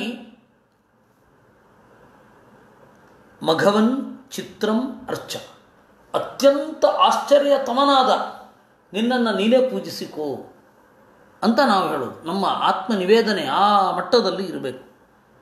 ಶ್ರೀ ಬ್ರಹ್ಮರುದ್ರಪೂರ್ವೇಶು ಕ್ರಮಾತ್ ಸ್ಥಿತ್ವಾ ಜನಾರ್ದನ. ಅದರಿಂದಾಗಿ ಇದು ಪ್ರತಿಮೆಯಲ್ಲಿ ನಾವು ದೇವರಲ್ಲಿ ಕೇಳಿಕೊಳ್ಳೋದು, ಪ್ರತಿಮೆಯಲ್ಲಿ ಬಂದು ಕೂಡು ಅಂತ. ನಿಶುಸೀದ ಗಣಪತೆ, ಅದು ಮನೆಯಲ್ಲಿ ಆಗಬೇಕಾದ್ರೆ ಹೃದಯದ ಒಳಗಡೆ ಇರುವ ದೇವರನ್ನು ಚಿಂತನೆ ಮಾಡಬೇಕು. ದೇವಸ್ಥಾನದಲ್ಲಿ ಸಾರ್ವಜನಿಕ ಸ್ಥಳಗಳಲ್ಲಿ ಆಗಬೇಕಾದ್ರೆ ಸೂರ್ಯಾಂತರ್ಗತನಾದ ಭಗವಂತನನ್ನು ಅಲ್ಲಿ ಆವಾಹನೆ ಮಾಡಬೇಕು. ದೇವಸ್ಥಾನದಲ್ಲಿ ವಿಸರ್ಜನೆ ಇಲ್ಲ, ಮನೆಯಲ್ಲಿ ವಿಸರ್ಜನೆ ಇದೆ. ಮನೆಯಲ್ಲಿ ಆವಾಹನೆ ಮಾಡಿ ವಿಸರ್ಜನೆ ಮಾಡಿಬಿಡ್ಬಹುದು. ನಮ್ಮ ಹೃದಯದಿಂದ ಅಲ್ಲಿ ತೆಗೆದು ಅಂದರೆ ಆವಾಹನೆ ಮಾಡಿ, ಈ ಹೃದಯದೊಳಗಡೆ ಇರುವ ದೇವರೇ ಇಲ್ಲಿದ್ದಾನೆ ಅಂತ ಚಿಂತನೆ ಮಾಡಿ, ಆಮೇಲೆ ಆ ಪೂಜೆ ಮುಗಿದ ಮೇಲೆ ಯಥಾಸ್ಥಾನ ಉದ್ವಾತಯಾಮಿ ಅಂತ ಮತ್ತೆ ಅಲ್ಲೇ ಇರಿಸಿಕೊಂಡು ಬಿಡಬಹುದು. ಆ ತತ್ವಾಭಿಮಾನಿ ದೇವತೆಗಳೆಲ್ಲರೂ ಇಲ್ಲಿ ಇದ್ದಾರೆ ಎನ್ನುವ ಚಿಂತನೆಯೇ ತತ್ವನ್ಯಾಸ. ಅಕ್ಷರಾಭಿಮಾನಿಯಾದ ದೇವರು ನಮ್ಮ ಮೈ ಇಡೀ ವ್ಯಾಪಿಸಿದ್ದಾನೆ ಅನ್ನೋದು ಮಾತೃಕಾನ್ಯಾಸ. ಅದು ನಮ್ಮಲ್ಲಿಯೇ ಸನ್ನಿಧಾನವನ್ನು ಉಂಟು ಮಾಡತಕ್ಕಂಥದ್ದು, ದೇವರ ಸನ್ನಿಧಾನವನ್ನು ಉಂಟು ಮಾಡತಕ್ಕಂಥದ್ದು. ಅಮ್ಮಜಾಯ ನಮಃ ಇತ್ಯಾದಿಗಳು, ಪರಾಯ ಆನಂದಾತ್ಮನೆ, ಪರಾಯ ಸಂವಿದಾತ್ಮನೆ ಅಂತೆಲ್ಲ ಉಂಟಲ್ಲ, ಅದೆಲ್ಲ ನಮ್ಮ ಒಳಗಡೆ ದೇವರ ಸನ್ನಿಧಾನವನ್ನು ಹೆಚ್ಚು ಮಾಡಿಕೊಳ್ಳುವಂತಹ ಮಂತ್ರಗಳು. ಆದ್ದರಿಂದಾಗಿ ಪ್ರತಿಮೆ ಡ್ಯಾನ್ಸ್ ಮಾಡಿತು, ಪ್ರತಿಮೆ ಅಂತನ್ನೋದು ಕಿವಿ ಮುಚ್ಕೊಳ್ತು, ಈ ತರಹ ಎಲ್ಲ ಮಾತನಾಡಬಾರದು. ಇವತ್ತು ಪವಾಡಗಳು ಅಂತ ಏನು ಹೇಳ್ತಾ ಇರ್ತಾರೆ, ಅದು ಶಾಸ್ತ್ರ ವಿರುದ್ಧವಾಗಿ ಇರುತ್ತೆ. ಕನಸಿನಲ್ಲಿ ಪ್ರತಿಮೆ ನಗುವಂತೆ, ಪ್ರತಿಮೆ ಹೀಗೆ ತಲೆ ಆಡಿಸುವಂತೆ ಕಂಡ್ರೆ ಶುಭ ಸೂಚನೆ ಅಂತ ಬಹಳ ಜನ ಅಂದ್ಕೊಂಡಿದ್ದಾರೆ. ಹಾಗಲ್ಲ. ಪ್ರತಿಮೆಗಳು ಅಳೋದು ಅತ್ಯಂತ ಅಶುಭದ ಸೂಚನೆ. ಪ್ರತಿಮೆಗಳು ಅತ್ತಂತೆ ಕಾಣುತ್ತೆ ವಿನಃ ಅಳಲ್ಲ. ಆದ್ದರಿಂದಾಗಿ ಪ್ರತಿಮೆ ಡ್ಯಾನ್ಸ್ ಮಾಡ್ತು, ದೇವರು ಪ್ರತಿಮೆ ಆಗಿಬಿಟ್ಟ, ಈ ತರಹದ ದೇವರು ನರ್ತನ ಮಾಡ್ತಾ ಪ್ರತಿಮೆ ಆಗಿಬಿಟ್ಟ. ಪ್ರತಿಮೆ ಒಳಗಡೆ ಇರುವ ದೇವರು ವ್ಯಾಸತೀರ್ಥರಿಗೊಬ್ಬರು ಕಂಡಿರ್ಬೋದು, ಆದರೆ ಪ್ರತಿಮೆಯೇ ಕುಣಿಯೋದು ಇತ್ಯಾದಿಗಳೆಲ್ಲ ಇರಲ್ಲ. ಆ ತರಹ ಯಾರಾದರೂ ಹೇಳ್ತಾ ಇದ್ದರೆ ಅವರು ಶಾಸ್ತ್ರದ ದಾರಿಯಿಂದ ದೂರ ಇದ್ದಾರೆ ಅಂತ ಅರ್ಥ. ಅದಕ್ಕಾಗಿ ನಿಶುಸೀದ ಅಂತ, ನೀನು ಬಂದು ಕೂತ್ಕೋ ಅಂತ. ಪ್ರತಿಮೆ ಯೊಂದಿಗೆ ಯಾವ ರೀತಿಯಲ್ಲಿಯೂ ಐಕ್ಯವನ್ನು ನಾವು ಚಿಂತನೆ ಮಾಡಬಾರದು. ಏನೋ ಹೀಗೆ ಹೇಳ್ತಾ ಇರ್ತೇವೆ, ದೇವರೇ ಪ್ರತಿಮೆ ಆಗಿಬಿಟ್ಟ ಅಂತ ಹೇಳ್ತಾರೆ. ತಿಮ್ಮಪ್ಪನೇ ತಿರುಪತಿಯೇ ತಿಮ್ಮಪ್ಪ ಅಂದರೆ ಆ ಬೆಟ್ಟವೇ ತಿರುಮಲವೇ ತಿಮ್ಮಪ್ಪ, ಈ ತರಹದ ಭಾವನೆಗಳೆಲ್ಲ ಹೇಳ್ತಾರೆ. ವಸ್ತುತಃ ಆ ತರಹ ಅಲ್ಲ. ಅದಕ್ಕಾಗಿ ವಾದಿರಾಜರು ಮಂಡಿಯಲ್ಲಿ ಹತ್ತಿದ್ರು ಅಂತೆಲ್ಲ ಹೇಳ್ತಾರೆ. ಆ ಥರ ಎಲ್ಲ ಹೇಳಬೇಕಾಗಿಲ್ಲ, ಶಾಸ್ತ್ರ ವಿರುದ್ಧ. ಅದು ಪ್ರತಿಮೆಯೇ ದೇವರಲ್ಲ. ಇಷ್ಟು ವೇದ. ಈ ವೇದದ ಇದು ಸುಲಭವಾಗಿ ಇವತ್ತು ನಮಗೆ ಬಂದಿದೆ. ಅದರಿಂದಾಗಿ ನಾನು ತಂತ್ರ ಭಾಗವತದ ಮಾತನ್ನು ಹೇಳಿಕೊಂಡು ಮುಂದೆ ಹೋಗ್ತೇನೆ. ಶ್ರೀ ಬ್ರಹ್ಮರುದ್ರ ಪೂರ್ವೇಶು ಕ್ರಮಾತ್ ಸ್ಥಿತ್ವಾ ಜನಾರ್ದನ ಸ್ವಾತ್ಮಾನಮರ್ಚಯತ್ಯದ್ಧ ಬಹಿರಂತರ ಸತ್ಸುಚ. ಶ್ರೀ ಬ್ರಹ್ಮ ರುದ್ರ ಮೊದಲಾದವರಲ್ಲಿ ಪುಣ್ಯ ಕೆಲಸವನ್ನು ಮಾಡಿಸಿ ತನ್ನ ಪೂಜೆಯನ್ನು ತಾನು ಮಾಡ್ಕೋತಾನೆ. ಅಂದರೆ ತನ್ನ ಪೂಜೆಯನ್ನು ತಾನು ಮಾಡ್ಕೊಳ್ಳೋದು ಅಂದ್ರೇನು? ಆನಂದವನ್ನು ಅನುಭವಿಸೋದು ಅಂತ ಅರ್ಥ. ನಾವು ದೇವರಿಗೆ ಮಾಡುವ ಪೂಜೆ ನಮ್ಮ ಆನಂದದ ಅರ್ಪಣೆ ಅಂತ. ನಮ್ಮ ಆನಂದದ ಅರ್ಪಣೆ ದೇವರ ಪೂಜೆ. ದೇವರು ಮಾಡ್ಕೊಳ್ಳೋ ಪೂಜೆ ಅಂದರೆ ಅವನ ಆನಂದದಿಂದ ಇರೋದು ಅಂತ. ಅಸತಾಂ ಅಧಮಾಚಾರೋ ಹರಿದೃಷ್ಟ್ಯಾತ್ಮ ಪೂಜನಂ. ದೇವರು ದುರ್ಜನರಲ್ಲಿ ನಿಂತು ಕೆಟ್ಟ ಕೆಲಸ ಮಾಡಿಸ್ತಾನಲ್ಲ, ದೇವರ ದೃಷ್ಟಿಯಲ್ಲಿ ಏನದು? ನಾನು ಅನ್ಯಾಯ ಮಾಡ್ತಾ ಇದ್ದೀನಿ ಅಂತ ಅನ್ಸತ್ತಾ ಅವನಿಗೆ? ಏನು ಆತ್ಮಪೂಜನಂ? ದೇವರು ಅಂದ್ಕೊಳ್ತಾ ಇರ್ತಾನೆ, ನನ್ನನ್ನು ನಾನು ಸತ್ಕಾರ ಮಾಡ್ಕೋತಾ ಇದ್ದೀನಿ ಇವನಿಂದ ಕೆಟ್ಟ ಕೆಲಸ ಮಾಡಿಸೋ ಮೂಲಕ ಅಂತ. ದೇವರ ವ್ಯೂ ಅದು. ಬಹಳ ವಿಚಿತ್ರ. ಯಾಕೆ ಅಂದರೆ ವೇದ ಹೇಳಿದ ಹಾಗೆ ಅವನಿಂದ, ಆ ಅಸಜ್ಜನನಿಂದ, ತಾಮಸನಿಂದ ಕೆಟ್ಟ ಕೆಲಸವನ್ನು ಮಾಡಿ ಅವನಿಗೆ ಯೋಗ್ಯವಾದ ಗತಿಯನ್ನು ಹೊಂದಿಸ್ತಾ ಇದ್ದೇನೆ ಅಂತಾನೆ ಅವನು ಅಂದುಕೊಂಡಿರ್ತಾನೆ. ಸಜ್ಜನರಲ್ಲಿ ಇದ್ದು ತನ್ನನ್ನು ತಾನು ಪೂಜೆ ಮಾಡಿಕೊಳ್ಳೋದು ಅಂತಂದರೆ ಒಂದು ದೈಹಿಕವಾಗಿ, ವಾಚಿಕವಾಗಿ, ಮಾನಸಿಕವಾಗಿ ತನ್ನ ಅರಿವನ್ನು ಅವನಿಗೆ ಉಂಟು ಮಾಡಿಕೊಡ್ತಾನೆ. ಅವನ ಸೇವೆಯನ್ನು ಸ್ವೀಕಾರ ಮಾಡ್ತಾನೆ. ತನ್ನ ಮೂಲಕ ಅವನನ್ನು ಎತ್ತರಕ್ಕೆ ಏರಿಸೋದು, ಸುಖಕ್ಕೆ ಈಡು ಮಾಡೋದು ಅವನ ಒಂದು ಪೂಜೆ. ಅವನು ಹಾಗೆ ಅಂದ್ಕೊಳ್ಳೋದು. ದೇವರಾಗ ಅದು ಸಹಜ, ನಮಗೆ ಅದರಲ್ಲಿ ವಿವಾದವೇ ಇಲ್ಲ. ದುರ್ಜನರಲ್ಲಿ ಇದ್ದು ದುಷ್ಟ ಕೆಲಸವನ್ನು ಮಾಡಿಸ್ತಾನಲ್ಲ, ಅದು ದೇವರ ಪ್ರಕಾರ ಏನು? ಅದು ತನ್ನ ಪೂಜೆಯೇ ಅಲ್ಲ ಮಾರಾಯರೆ. ದುರ್ಜನರು ಅವನು ಬೈತಾರೆ, ದೇವರು ಅವನಲ್ಲಿ ನಿಂತು ತನ್ನನ್ನು ತಾನು ಬಯಸಿಕೊಳ್ತಾನೆ. ದೇವರಿಗೇನಲ್ಲ, ಸುಖವೇ. ದೇವರು ದುರ್ಜನರ ಒಳಗಡೆ ನಿಂತು ತನಗೆ ವಿರುದ್ಧವಾದ ಕೆಲಸ ಮಾಡಲಿಕ್ಕೆ ಏನು ಶಕ್ತಿಯನ್ನು ಕೊಡ್ತಾನೆ, ಏನು ಪರಿಸರವನ್ನು ಒದಗಿಸ್ತಾನೆ, ಏನು ಅವಕಾಶವನ್ನು ಒದಗಿಸ್ತಾನೆ, ಅವನಿಗೇನು ತಲೆನಲ್ಲಿ ಹೊಳೆಯಿಸ್ತಾನೆ. ದೇವರೇನು ಆತ್ಮಹತ್ಯೆ ಮಾಡ್ಕೊಳ್ತಾ ಇದ್ದೀನಿ ಅಂತ ಅನ್ಸುತ್ತ ದೇವರಿಗೆ? ಇಲ್ಲ ಅಂತಂದು. ಬಹಳ ವಿಚಿತ್ರವಾದ ವೇದ ಇದು. ಹರಿದೃಷ್ಟ್ಯ ಆತ್ಮಪೂಜನಂ ತಸ್ಯಾಧೋ ಗಮನಾಯೇತಿ ಶ್ರುತಿರಾಹಾಖಿಲ ಕ್ರಿಯಂ. ಯಾಕಂದ್ರೆ ಅವನು ಕೆಳಗಡೆ ಹೋಗಲಿಕ್ಕೆ ಮಾಡಿಸ್ತಾ ಇರೋದು. ದೇವರನ್ನು ಒಬ್ಬ ದ್ವೇಷ ಮಾಡ್ತಾ ಇದ್ದಾನೆ. ದೇವರು ಅಂದರೆ ಏನು? ಸುಖ. ದೇವರನ್ನು ದ್ವೇಷಿಸಿದ ಮೇಲೆ ಸುಖವನ್ನು ದ್ವೇಷಿಸಿದ ಹಾಗೆ ಮತ್ತೆ ದುಃಖಕ್ಕೆ ತಾನೇ ಹೋಗ್ಬೇಕು ಅವನು. ದೇವರು ಏನು? ಜ್ಞಾನ ಸ್ವರೂಪ. ಜ್ಞಾನಸ್ವರೂಪನಾದ ದೇವರನ್ನು ದ್ವೇಷ ಮಾಡಿದ್ಮೇಲೆ ಅಜ್ಞಾನದ ಕಡೆಗೆ ತಾನೇ ಹೋಗಬೇಕು. ಸರಿ, ದೇವರೇ ಈ ಶಕ್ತಿ ಕೊಡ್ತಾ ಇರೋಣ. ದೇವರು ತನ್ನನ್ನು ತಾನು ಉಕ್ಕೊಳ್ತಾ ಇದ್ದೀನಿ ಅಂತ ಅನ್ಸತ್ತಾ? ತನ್ನನ್ನು ತಾನು ಬೈಕೊಳ್ತಾ ಇದ್ದೀನಿ ಅಂತ ಅನ್ಸತ್ತಾ?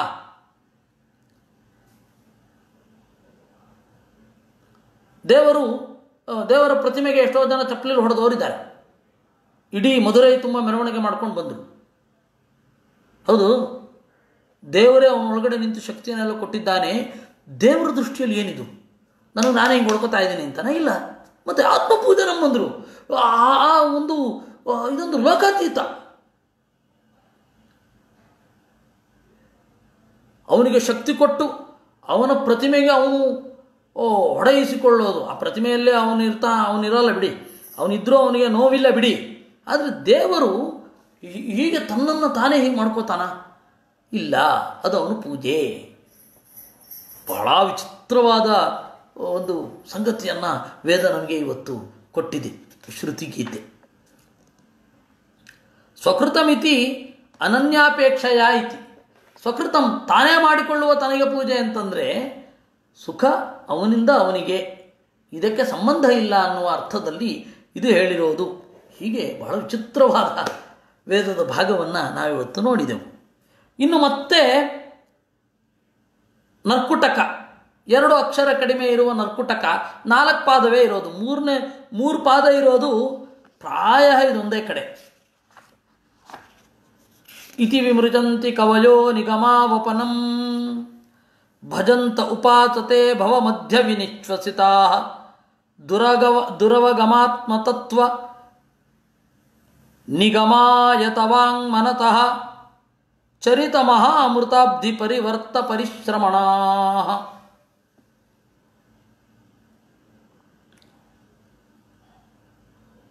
ಜ್ಞಾನಿಗಳು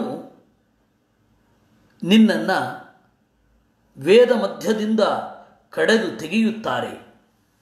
ಅಮೃತ ಮಥನ ಅಂತನ್ನೋದು ಒಳಗಡೆಯ ಕ್ರಿಯೆಯೂ ಹೌದು. ಪ್ರತಿ ದಿವಸವೂ ನಾವು ಅಮೃತ ಮಥನವನ್ನು ಮಾಡ್ತೇವೆ. ಅದನ್ನು ವಾದಿರಾಜ ಸ್ವಾಮಿಗಳು ರುಕ್ಮಿಣೀಶ ವಿಜಯದ 1ನೇ ಸರ್ಗದಲ್ಲಿ ಬಹಳ ಸೊಗಸಾಗಿ ಕಾವ್ಯ ರೂಪದಲ್ಲಿ ಹಾಡಿದ್ದಾರೆ. ಶ್ರೀ ವೇದಾಂತ ಮಹಾಚಲಂ ಹಿ ಪರಿತಃ ಸಂಯೋಜ್ಯ ಸೂತ್ರಾಹಿಪಂ ಅಂತ. ಮೊದಲನೆಯದ್ದು ಸಿದ್ಧಾಂತ ಅನ್ನುವ ದೇವತೆಗಳು, ಪೂರ್ವಪಕ್ಷ ಅನ್ನುವ ಅಸುರರು. ವೇದ ಎಂಬ ಮಂದರಾಚಲವನ್ನು ಬ್ರಹ್ಮಸೂತ್ರಗಳೆಂಬ ಇದರಲ್ಲಿ ಕಟ್ಟಿ, ಹಗ್ಗದಲ್ಲಿ ಕಟ್ಟಿ ಎಳಿತಾರೆ. ಎಳೆದಾಗ ವಿಚಾರಿಗಳೂ ಬರ್ತದೆ, ದೇವರು ಬರ್ತಾನೆ. ಹೀಗೆ ತನ್ನವರಿಗೆ ಅಮೃತವನ್ನು ಕೊಡುವ ದೇವರು ನಮ್ಮನ್ನು ರಕ್ಷಿಸಲಿ ಅಂತ ಹೇಳ್ತಾರೆ.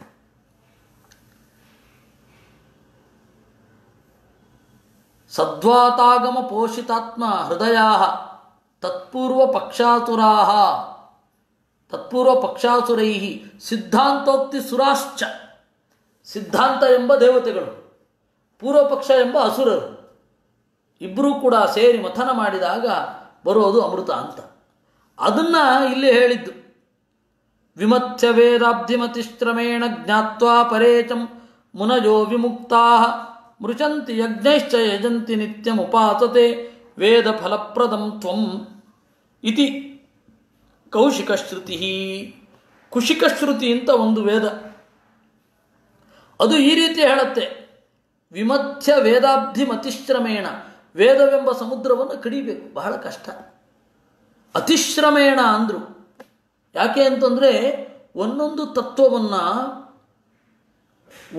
ತತ್ವವನ್ನು ಆತ್ಮಸಾತ್ ಮಾಡಿಕೊಳ್ಳಿಕ್ಕೆ ವೇದಗಳನ್ನು ಮತ್ತೆ ಮತ್ತೆ ಮತ್ತೆ ಮತ್ತೆ ಮತ್ತೆ ಮತ್ತೆ ಆವೃತ್ತಿ ಮಾಡಬೇಕು, ಮತ್ತೆ ಮತ್ತೆ ಚಿಂತನೆ ಮಾಡಬೇಕು. ಅದಕ್ಕೆ ಹೇಳಿದ್ದು ವೇದಾಬ್ಧಿಂ ಅತಿಶ್ರಮೇಣ ವಿಮಥ್ಯ.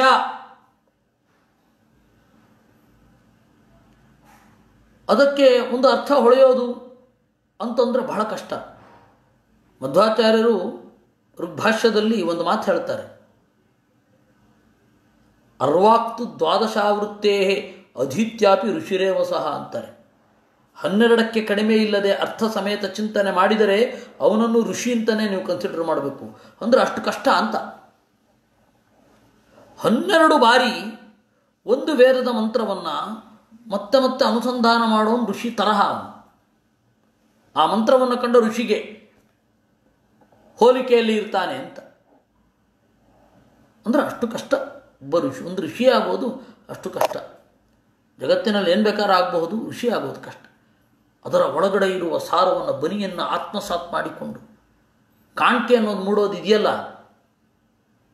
ಆ ರೀತಿ ಅಪೂರ್ವವಾದ ಕಾಣಿಕೆ ಮೂಡಿದವರು ಯಶಕ್ಕಾಯದಲ್ಲಿ ಜೀವಿಸ್ತಾರೆ. ಅಂದರೆ ಕೀರ್ತಿ ರೂಪದಲ್ಲಿ ಜೀವಂತವಾಗಿ ಇರ್ತಾರೆ ಅಂತ. ಆ ಥರದ ಅದ್ಭುತವಾದ ಹೊಳಹನ್ನು ಕಂಡವರು 800 ವರ್ಷ ಆದಮೇಲೂ ಬದುಕಿರ್ತಾರೆ, 1000 ವರ್ಷ ಆದಮೇಲೂ ಬದುಕಿರ್ತಾರೆ. ಕಾಳಿದಾಸ ಇಲ್ವೇ, ಭವಭೂತಿ ಇಲ್ವೇ, ಭಾರವಿ ಇಲ್ವೇ, ಪತಂಜಲಿ ಇಲ್ವೇ, ಏನೋ ಒಂದನ್ನು ಕಂಡವರು ಋಷಿ. ಋಷಿಶ್ಚ ಕಿಲ ದರ್ಶನಾತ್, ನಾನು ಋಷಿ ಕುರುತೆ ಕಾವ್ಯಂ ಅಂದರು. ಋಷಿ ಅಲ್ಲದವ ಕಾವ್ಯ ಬರೆಯಲಾರ, ಏನೋ ಒಂದು ಕಂಡಿರ್ತಾನೆ. ಭಗವತ್ ತತ್ವವನ್ನು ಕಂಡ್ರೆ ಇನ್ನೂ ಲಾಂಜಿವಿಟಿ, ಇನ್ನೂ ದೀರ್ಘಾಯುಷ್ಯ ಅನ್ನೋದಿರುತ್ತೆ. ಅದರಿಂದಾಗಿ ಅತಿಶ್ರಮೇಣ, ಅತ್ಯಂತ ಶ್ರಮದಿಂದ ವೇದವೆಂಬ ಅಬ್ಧಿಯನ್ನು ಗಡಗಡನೆ ಕಡೆದು ದೇವರನ್ನು ತಿಳ್ಕೊಳ್ತಾರೆ. ಆಮೇಲೆ ಯಜ್ಞೈಶ್ಚ ಯಜಂತಿ, ಕಂಡುಕೊಂಡ ಮೇಲೆ ಬೇರೆ ಬೇರೆ ತರಹದ ಯಜ್ಞಗಳಿಂದ ದೇವರನ್ನು ಪೂಜಿಸ್ತಾರೆ. ನಿತ್ಯ ಉಪಾಸತೆ, ಯಾಕೆಂದರೆ ವೇದವೆಂಬ ವೃಕ್ಷದ ಫಲವನ್ನು ನೀಡುವವ ನೀನೇ. ವೇದದ ಫಲ ಏನಿದೆ ಅದನ್ನು ನೀಡುವವನು ನೀನೇ. ವೇದದ ಫಲ ಏನು? ಅನುವ್ಯಾಖ್ಯಾನದಲ್ಲಿ ಒಂದು ಅದ್ಭುತವಾದ ಮಾತು, ವೇದದ್ದೇ ಮಾತನ್ನು ಆಚಾರ್ಯರು ವೈಶೇಷಿಕಾಧಿಕರಣದಲ್ಲಿ ಕೋಟ್ ಮಾಡ್ತಾರೆ. ಅದುಃಖಮಿತರತ್ ಸರ್ವಂ ಜೀವಾ ಏವತು ದುಃಖಿನಃ ತೇಷಾಂ ದುಃಖ ಪ್ರಹಾಣಾಯ ಶ್ರುತಿರೇಚ ಪ್ರವರ್ತತೆ ಅಂದರು. ಅದುಃಖಮಿತರತ್ ಸರ್ವಂ, ದುಃಖ ಇರೋದು ಯಾರಿಗೆ? ಜಡಕ್ಕಿಲ್ಲ, ದೇವರಿಗೂ ಇಲ್ಲ. ಜಡಕ್ಕೆ ಅನುಭವಿಸುವ ಯೋಗ್ಯತೆಯೂ ಇಲ್ಲ, ಏನೂ ಇಲ್ಲ. ಅದರಿಂದಾಗಿ ಅದು ಇಲ್ಲ. ಇನ್ನು ದೇವರಿಗಿಲ್ಲ, ಯಾಕೆ ಅಂದರೆ ಪೂರ್ಣ ಜ್ಞಾನ ಇದೆ. ಆದ್ದರಿಂದ ಇದಕ್ಕೆ ಪೂರ್ಣ ಏನೂ ಗೊತ್ತಿಲ್ಲ, ಅದರಿಂದಾಗಿ ಇಲ್ಲ. ಅರಿವೇ ಇಲ್ಲ ಜಡಕ್ಕೆ, ಅದರಿಂದಾಗಿ ಅದಕ್ಕಿಲ್ಲ. ಇನ್ನು ಆ ತುಂಬಿದ ಅರಿವಿದೆ, ಅವನಿಗೂ ಇಲ್ಲ. ಮತ್ತು ಜೀವಾಯೇವತು ದುಃಖಿನ, ಜೀವರಿಗೆ ಮಾತ್ರ ದುಃಖ ಇರೋದು. ತೇಷಾಂ ದುಃಖ ಪ್ರಹಾಣಾಯ ಶ್ರುತಿರೇತ ಪ್ರವರ್ತತೆ, ಅವರ ದುಃಖ ನಾಶ ಆಗಲಿಕ್ಕಾಗಿ ಈ ವೇದ ಹೊರಟಿರೋದು. ಅದರಿಂದಾಗಿ ವೇದ ಫಲ ಏನು? ಸುಖ. ಆ ವೇದದ ಫಲ ಏನಿದೆ ಅದನ್ನು ಕೊಡೋಣ ಯಾರು? ದೇವರು. ವೇದದ ಮೂಲಕವೇ ದೇವರನ್ನು ಕಂಡಾಗ ಸುಖ ಅಂತನ್ನೋದು ಸಿಗತ್ತೆ. ಹೊರಗಡೆದೊಂದು ಮಿತಿ, ಜ್ಞಾನದಿಂದಲೇ ಅಂತಿಮವಾಗಿ ಸುಖ ಸಿಗೋದು. ಎಂಜಾಯ್ಮೆಂಟ್ ಅಂದರೆ ಮತ್ತೇನು? ಅದು ಬಿಟ್ಟು ಬೇರಿಲ್ಲ. ಇದು ಕುಶಿಕ ಶ್ರುತಿಯ ಅನುವಾದ ವೇದವ್ಯಾಸರದ್ದು. ಏನು? ಇತಿ ವಿಮೃಶಂತಿ ಕವಯಃ ನಿಗಮಾವಪನಂ ಅಂದರು. ನಿಗಮ ಆವಪನಂ,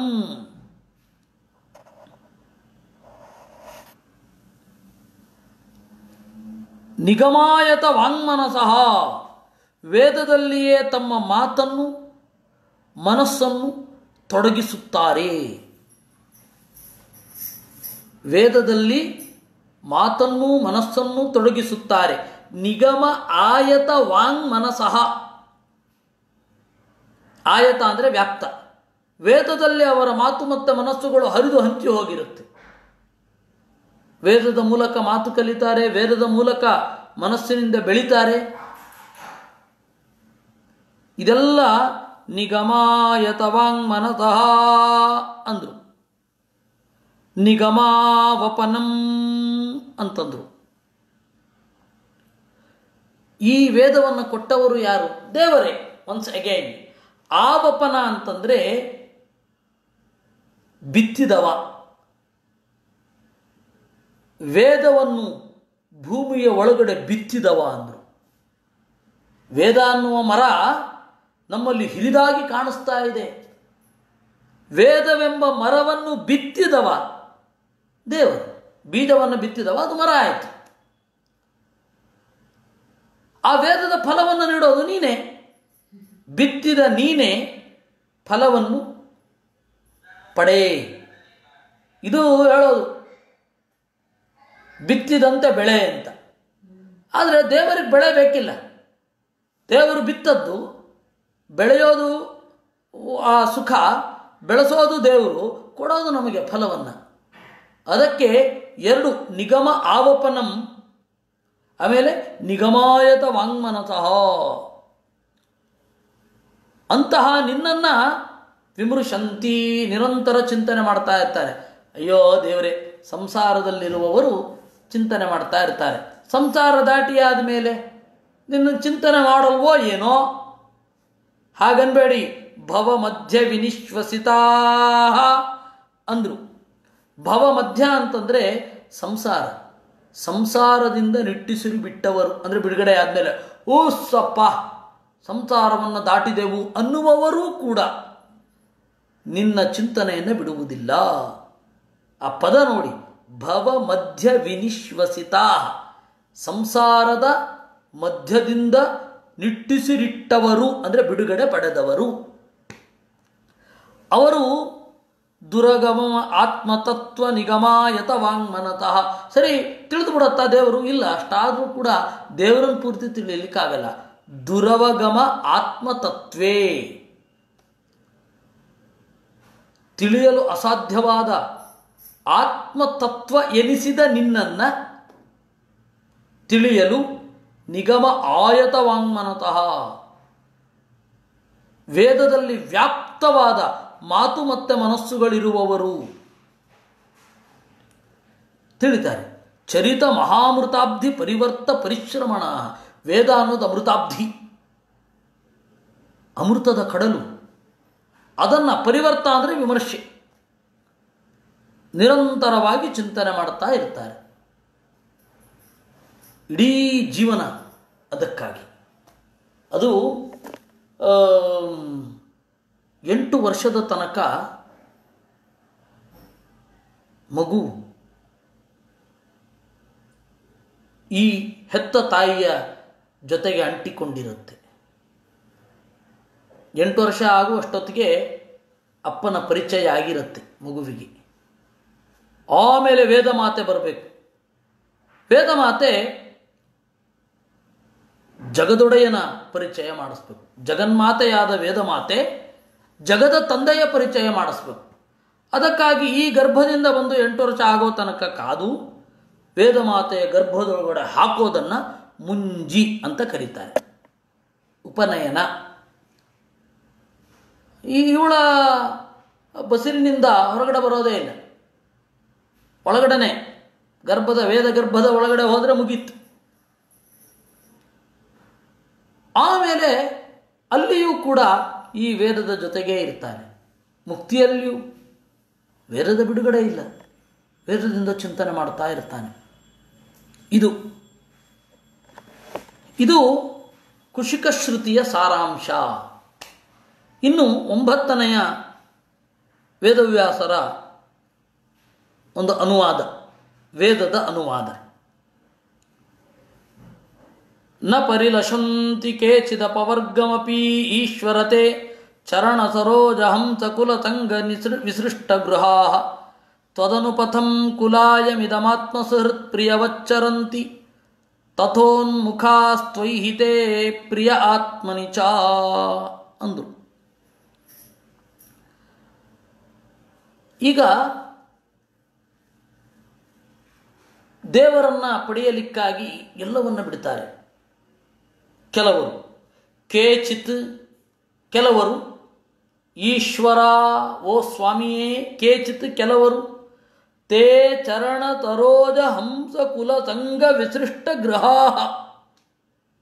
ನಿನ್ನ ಅಡಿದಾವರೆಗಳಲ್ಲಿ ಮನಸ್ಸನ್ನು ಇಟ್ಟು ವಿಸೃಷ್ಟ ಗೃಹ ಮನೆಯನ್ನೂ ತೊರೆದವರು. ನ ಪರಿಲಶಂತಿ ಕೇಚಿದಪವರ್ಗಂ, ಮುಕ್ತಿಯನ್ನು ಅವರು ಸ್ವೀಕರಿಸುವುದಿಲ್ಲ. ಅಂದರೆ ಮುಕ್ತಿ ಬೇಡ ಅಂತಂದರೆ ಮುಕ್ತಿಯಲ್ಲಿ ಬಯಕೆ ಇಲ್ಲ, ನಿನ್ನಲ್ಲಿ ಬಯಕೆ ಅಂತ ಅರ್ಥ. ಮುಕ್ತಿಯನ್ನು ಬೇಡ ಅನ್ನಲ್ಲ, ಯಾಕೆಂದರೆ ದೇವರ ತಿರಸ್ಕಾರವೇ ಆಗೋಗುತ್ತೆ. ಅಂದರೆ ಮುಕ್ತಿಗಾಗಿ ಸಾಧನೆ ಮಾಡೋಲ್ಲ ಅಂತ ಅರ್ಥ. ದೇವರೇ ನನಗೆ ಮುಕ್ತಿ ಕೊಟ್ಟುಬಿಡು, ಈ ನೋವಿನಿಂದ ಬಿಡುಗಡೆ, ಇನ್ನು ಧ್ಯಾನ ಇರಲಿ ಯಾವಾಗಲೂ ಅಷ್ಟೇ. ಅದಕ್ಕೇನು ಅವಸರ? ದೇವರು ಸಾಧನೆ ಮಾಡಿಸ್ತಾನೆ, ನಾವು ದೇವರನ್ನು ತಿಳಿದು ಆನಂದ ಪಡೋದಷ್ಟೇ ನಮ್ಮ ಕೆಲಸ ಅಂತ ಹೋಗ್ತಾ ಇರ್ತಾರೆ. ನ ಪರಿಲಶಂತಿ ಕೇಚಿತ್ ಅಪವರ್ಗಮಪಿ ಅಂದರು. ತ್ವದನು ಪಥಂ ಕುಲಾಯಂ ಇದಮಾತ್ಮ ಸಹೃತ್ ಪ್ರಿಯವಚ್ಚರಂತಿ. ಆದರೆ ಅವರು ಈ ದೇಹವನ್ನು, ಈ ಗೂಡನ್ನು ಇಷ್ಟಪಡ್ತಾರೆ. ಗೂಡು ಅಂದರೆ ದೇಹ. ಗಿಳಿಯು ಪಂಜರದೊಳಿಲ್ಲ ಅಂತ ಪುರಂದರದಾಸರು ಇದನ್ನೇ ಹೇಳಿದ್ದು. ಗಿಳಿಯು ಪಂಜರದೊಳಿಲ್ಲ. ದ್ವಾಸು ಪರ್ಣ ಸಯುಜಾ ಸಖಾಯ ಅಂತ ಹೇಳಿ ಇದನ್ನೇ, ಈ ದೇಹವನ್ನೇ ಗೂಡು ಮರ ಅಂತನ್ನುವ ರೀತಿ. ಅಂದರೆ ದೇಹಕ್ಕೆ ಆಸರೆ, ದೇಹವೆಂಬ ಹಕ್ಕಿಗೆ ಆಸರೆ. ಜೀವವೆಂಬ ಹಕ್ಕಿಗೆ ಆಸರೆ. ಅದನ್ನು ಪುರಂದರದಾಸರು ಜಾನಪದ ಶೈಲಿಯಲ್ಲಿ ಬೇರೆ ಅದನ್ನು ಸಂಕಲನ ಮಾಡಿಬಿಟ್ಟಿದ್ದಾರೆ. ಹಕ್ಕಿಗಳೆರಡು ಐದಾವಣ್ಣ, ತಿನ್ನದ ಹಕ್ಕಿ ಸುಖವಾಗೈತೆ, ಹಣ್ತಿಂದಕ್ಕಿ ಬಡವಾಗೈತೆ, ಜಯವಿದು ಜಯವಿದು ಜಯ ಮನತನಕೆ ಅಂತ ನೇರ ಅನುವಾದ. ಮರ ಅಂದರು, ಗೂಡು ಅಂದರು, ಪಂಜರ ಅಂದರು, ಈ ದೇಹವೇ. ಈ ದೇಹವನ್ನು ಪ್ರೀತಿಸ್ತಾರೆ. ಅಯ್ಯೋ ದೇವರೇ, ದೇಹ ಬೇರೆ ಆತ್ಮ ಬೇರೆ ಅಂತ ಇರಬೇಕು, ನೀವು ದೇಹವನ್ನು ಪ್ರೀತಿಸ್ತಾರೆ ಅಂತಂದ್ರಲ್ಲ. ಹೌದಪ್ಪ, ಪ್ರೀತಿಸೋದು ಅಂದರೆ ಹಾಗಲ್ಲ, ಪ್ರಿಯವಚ್ಚರಂತಿ ಎಂದರು. ಪ್ರೀತಿಸುವಂತೆ ನಡೆಯುತ್ತಾರೆ. ಯಾಕಪ್ಪ? ನಿನ್ನನ್ನು ಸೇರಲು ದಾರಿ ಅಲ್ವಾ ದೇಹ. ಅದರಿಂದಾಗಿ ನಾನು ಸತ್ತೆ ಅಂತಾರೆ ಸನ್ಯಾಸ ತೆಗೆದುಕೊಳ್ಳುವವರು. ನಾನು ಸತ್ತೆ ಅಂದರೆ ದೇಹ ಬಿಟ್ಬಿಡ್ತೀನಿ ಅಂತ ಅರ್ಥನಾ? ಈ ಲೋಕದ ಎಲ್ಲ ಸಂಗತಿಗಳಿಂದ ಬಿಡುಗಡೆ ಹೊಂದುತ್ತೇನೆ ಅಂತ ಅರ್ಥ. ಅದಕ್ಕಾಗಿ ಅವರು ವೇದವನ್ನು ಅಧ್ಯಾತ್ಮಾರ್ಥದಲ್ಲಿ ಮಾತ್ರ ನೋಡೋದು, ಈ ವೇದವನ್ನು ಗೃಹ್ಯ ಕರ್ಮಗಳಲ್ಲಿ ನಾನು ಬಳಸುವುದಿಲ್ಲ ಅಂತ ಅಗ್ನಿಯನ್ನು ಅವರು ಒಳಗಡೆ ತಗೊಂಡ್ಬಿಡ್ತಾರೆ. ಹೀಗಾಗಿ ಅವರಿಗೆ ಅಗ್ನಿಸಾಕ್ಷಿ ಇಲ್ಲ, ಸನ್ಯಾಸಿಗಳಿಗೆ ಅಗ್ನಿಸಾಕ್ಷಿ ಇಲ್ಲ. ವೇದವನ್ನು ಅವರು ಆತ್ಮನ್ಯಾರೋಪಿತಾಜ್ಞೆಯ, ವೇದವನ್ನು ಅವರು ಅಗ್ನಿಯ ಸಾಧನೆಯಲ್ಲಿ ಮತ್ತು ದೈನಂದಿನ ಕರ್ಮಗಳ ಹಿನ್ನೆಲೆಯಲ್ಲಿ ಅವರು ನೋಡಲ್ಲ. ಮತ್ತು ಕೇವಲ ದೇವರ ಪರವಾಗಿ ಮಾತ್ರ ವೇದವನ್ನು ಅವರು ಸ್ವೀಕಾರ ಮಾಡ್ತಾರೆ. ವೇದಕ್ಕೆ ಏನೇ ಅರ್ಥ ಇದ್ದರೂ ಅದು ದೇವರ ಪರವಾಗಿ ನಾನು ಸ್ವೀಕಾರ ಮಾಡ್ತೇನೆ, ಅದು ಯಾವುದೇ ವಸ್ತುವನ್ನು ಹೇಳಬಹುದು ಅಂತ. ಅದು ಕ್ರಮೇಣ ಏನಾಗೋಯಿತು, ಸನ್ಯಾಸಿಗಳು ವೇದ ಓದಲಿಕ್ಕಾಗಲ್ಲ, ಸನ್ಯಾಸಿಗಳು ವೇದ ಓದಬಾರ್ದು ಅಂತ ಆಗೋಯ್ತು. ಮಧ್ವಾಚಾರ್ಯರ ಕಾಲದಲ್ಲಿ ಮಧ್ವಾಚಾರ್ಯರು ಎಲ್ಲಾದರೂ ಹೋದರೆ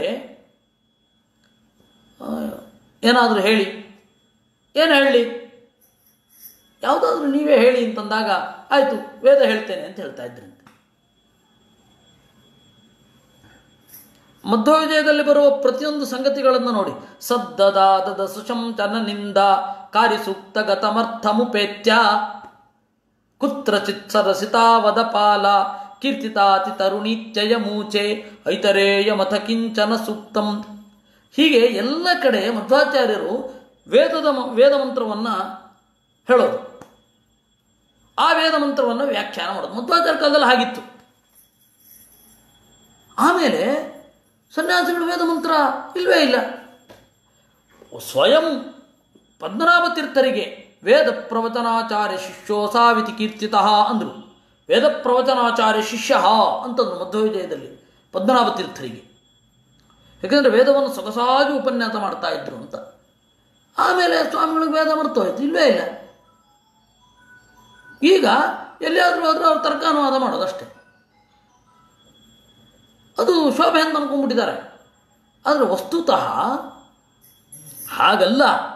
ಅವರು ವೇದವನ್ನು ಅಧ್ಯಾತ್ಮಾರ್ಥದಲ್ಲಿ ಮಾತ್ರ ಸ್ವೀಕಾರ ಮಾಡ್ತಾರೆ ಅಂತ ಅದರ ಅರ್ಥ. ಅದಕ್ಕಾಗಿ ಆ ವೇದವನ್ನು ಚಿಂತನೆ ಮಾಡಬೇಕಲ್ಲ, ವೇದದ ಮೂಲಕ ದೇವರ ಹತ್ರ ಹೋಗಬೇಕಲ್ಲ. ಅದರಿಂದಾಗಿ ಆತ್ಮಹತ್ಯೆ ಅಲ್ಲದ ಆತ್ಮಹತ್ಯೆ ಇದು. ದೇಹ ಇರುತ್ತೆ, ನಾನು ಈ ದೇಹವನ್ನು ಭೌತಿಕ ಭೋಗಗಳಿಗೆ ಉಪಯೋಗಿಸ್ತೇನೆನ್ನುವ ಮನಸ್ಸಿನ ಹತ್ಯೆ. ಆತ್ಮ ಅಂದರೆ ಮನಸ್ಸು ಅಂತ. ಈ ಹಿನ್ನೆಲೆಯಲ್ಲಿ ತತ್ಪ್ರಾಪ್ತ್ಯನುಸಾರಿತ್ವಾತ್ ಶರೀರಂ ಪ್ರಿಯವತ್ ಚರಂತೆ. ಅವರು ಶರೀರಕ್ಕೆ ಆರೈಕೆ ಮಾಡ್ಕೋತಾರೆ. ಅದರಿಂದಾಗಿ ಸನ್ಯಾಸಿಗಳಿಗೂ ನರಕ ಚತುರ್ದಶ್ಯಾದಿಗಳಲ್ಲಿ ಅವರು ಎಣ್ಣೆ ಹಚ್ಕೊಂಡು ಸ್ನಾನ ಮಾಡ್ಬೋದು ಅಂತ ಉಂಟು, ಇಲ್ಲಾಂದ್ರೆ ಎಣ್ಣೆ ಹಚ್ಕೊಳ್ಳಿಕ್ಕಿಲ್ಲ. ಈ ಹಿನ್ನೆಲೆಯಲ್ಲಿ ಶರೀರಂ ಪ್ರಿಯವತ್ತು ಪಶ್ಯಂತಿ, ಶರೀರವನ್ನು ಪ್ರಿಯವಾದಂತೆ ನೋಡ್ತಾರೆ. ಸರ್ವಪ್ರಿಯತಮೇ ಸರ್ವಾದಾನಾದಿಕರ್ತರಿ ಚ ತ್ವಯಿ ತಥಾ ಹಿತೆ ಅಭಿಮುಖ. ಅವರು ದೇಹದ ಮೂಲಕ ನಿನ್ನ ಎದುರು ಬರ್ತಾರೆ, ಅವರು ದೇಹದ ಮೂಲಕ ನಿನ್ನನ್ನು ಹೊಂದಲು ಬಯಸುತ್ತಾರೆ. ನ ಕಿಂಚಿದಭಿವಾಂಚಂತಿ ಯತಯಸ್ಸು ಸದಾಶ್ರಯಾ ಪ್ರೇಷ್ಠಸ್ಯ ಪರಮಸ್ಯಾಪ್ತ್ಯೈ ಪ್ರಿಯವದ್ದೇಹ ದೃಷ್ಟಯ. ಇತಿ ವಿಮದ ಶ್ರುತಿ, ವಿಮದ ಶ್ರುತಿಯಂತೆ. ಆ ವಿಮದ ಶ್ರುತಿಯಲ್ಲಿ ಈ ರೀತಿ ಹೇಳಿದ್ದಾರೆ, ಯತಿಗಳು ಏನನ್ನೂ ಬಯಸುವುದಿಲ್ಲ, ನಿನ್ನನ್ನು ಹೊಂದಲಿಕ್ಕೆ ದೇಹವನ್ನು ಪ್ರಿಯವಾದಂತೆ ನೋಡಿಕೊಳ್ತಾರೆ, ಪ್ರಿಯವಾದ ವಸ್ತುವಿನಂತೆ ನೋಡಿಕೊಳ್ತಾರೆ ಅಂತನ್ನುವಲ್ಲಿಗೆ ವಿಮದ ಶ್ರುತಿ ಮುಗಿದಿದೆ. ನಚ ರಮಂತ್ಯಹೋ ಅಥ ದುಪಾತನಯಾತ್ಮಹನಃ ಅಂತ ನಾಳೆ ಅದು ಚುರು ಆಗತ್ತೆ.